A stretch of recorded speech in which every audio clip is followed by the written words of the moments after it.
নমস্কার বন্ধুরা, good evening. এই দেখো আমার কড়াইতে জলটা গরম করতে দিয়েছি আর পেঁয়াজ আর লঙ্কা কেটে রেখে দিয়েছি।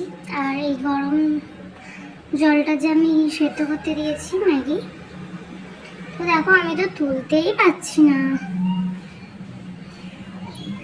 ঝটপট ঝটপট করার চেষ্টা করছি। এখন খুঁতি দিয়ে বাড়ি মেরে ভেঙে দিলাম।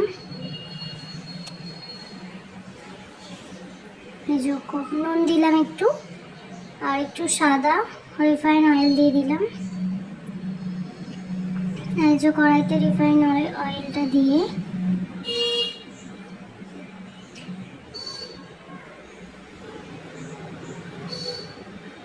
যতটা আমার প্রয়োজন ততটা দিয়ে এই যে পেঁয়াজ কুচিগুলো দিলাম তেলের মধ্যে। বেশি কিছু সবজি দিইনি, শুধুমাত্র পেঁয়াজ আর কাঁচা লঙ্কা দিয়ে আমি আজকে ম্যাগিটা রান্না করছি, আর ভাবলাম তোমাদের সাথে শেয়ার করে দিই। তো তোমরা যদি চাও এতে আরও অনেক কিছু সবজি দিতে পারো, আমি কিন্তু কিছু দিইনি। এই যে একটু লবণ দিয়ে দিলাম, একটু হালকা বাদামি বাদামি হয়েই গেছে, দেখতেই পাচ্ছ। এটাকে আর একটু ভাজবো, চলো ভেজে নিই। দেখো তোমাদেরকে দেখালাম যে হালকা বাদামি বাদামি হয়ে গেছে।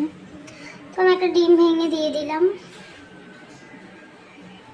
এই ম্যাগিটা না দুর্দান্ত খেতে হয়, বিশ্বাস করবে না, এত ভালো লাগেছে ম্যাগিটা, খুব ভালো লেগেছে।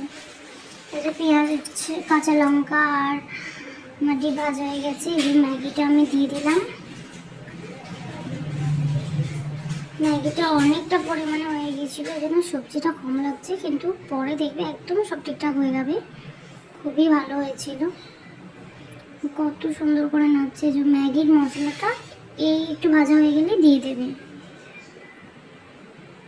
দেখো ম্যাগিটা কত সুন্দর ভাজা হয়ে গেছে আমার। এই দেখো আমার ম্যাগি তৈরি। তো কেমন লাগলো ভিডিওটা অবশ্যই